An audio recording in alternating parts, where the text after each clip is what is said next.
দেশে অনির্বাচিত সরকার আর বিশ্ববাজারে ছড়ি ঘোরানো মার্কিন কূটনীতিতে যুক্তরাষ্ট্রে কমছে বাংলাদেশের তৈরি পোশাকের বাজার হিস্সা।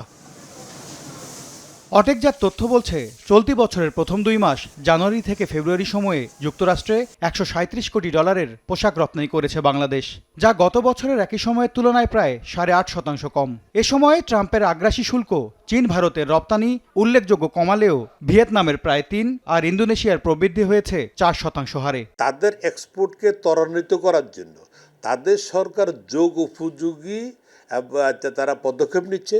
যারা পদক্ষেপ নিচ্ছে তারাও চিন্তা ভাবনা করে দেশকে ধারণ করে নিচ্ছে, আর যারা কাজ করতেছে তারাও কিন্তু দেশাত্মবোধ থেকে কাজ করতেছে।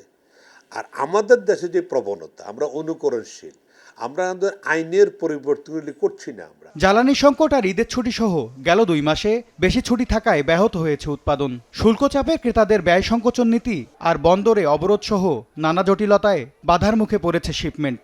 এমন নানা কারণে যুক্তরাষ্ট্রের বাজারে বাংলাদেশি পোশাকের হিস্সা কমছে বলে মনে করেন উদ্যোক্তারা। আর এই নেতিবাচক পথ থেকে ঘুরে দাঁড়ানোর পথে বাধা হয়ে দাঁড়িয়েছে মধ্যপ্রাচ্য ঘিরে বিশ্ববাজারের অস্থিতিশীলতা।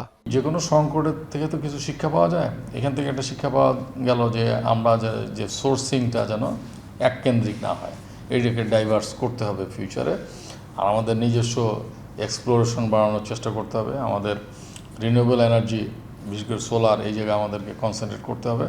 তো বড় চ্যালেঞ্জ হচ্ছে যেটা এক কথা যে আনসার্টেনিটিতে আছে, অনিশ্চয়তায় আছে। সরবরাহ বাধাগ্রস্ত হওয়া বৈশ্বিক পরিস্থিতিতে রপ্তানিমুখী শিল্পে অভ্যন্তরীণ সহযোগিতা জরুরি বলে মনে করেন অর্থনীতিবিদরা। যত যাই বলি না কেন, এই ব্যবসায়ী তো অর্থনীতি চালিকা শক্তি, এবং তারা তো আসলে নিজেরা এই সমস্যাগুলো তৈরি করেনি। এটা বৈশ্বিক সমস্যা হয়ে গেছে, মধ্যপ্রাচ্যের যুদ্ধ।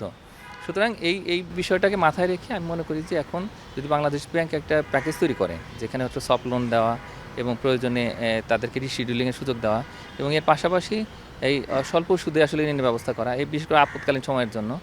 অটেকজাত তথ্য, জানুয়ারি থেকে ফেব্রুয়ারি সময়ে $1170 কোটি পণ্য আমদানি করেছে যুক্তরাষ্ট্র, যা আগের বছরের একই সময়ের তুলনায় প্রায় 13.5% কম।